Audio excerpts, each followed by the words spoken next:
Hello friends, welcome back to the new video. Today we are going to talk about how to on one-handed mode setting in Vivo phone and how it's work in Vivo phone. In this video guys, I will show you how to on and how it's work in Vivo phone. So before starting video friends, I want to tell you if you need my channel and you are watching my video first time, so first of all go and subscribe my channel, click the bell icon and like my videos. So I first of all open your phone setting to on one-handed mode guys. Then guys click on shortcuts and accessibility,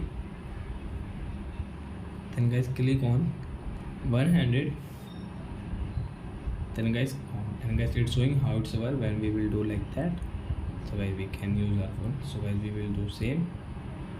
So as now you can see guys, and guys you want to set it, so you can set from here.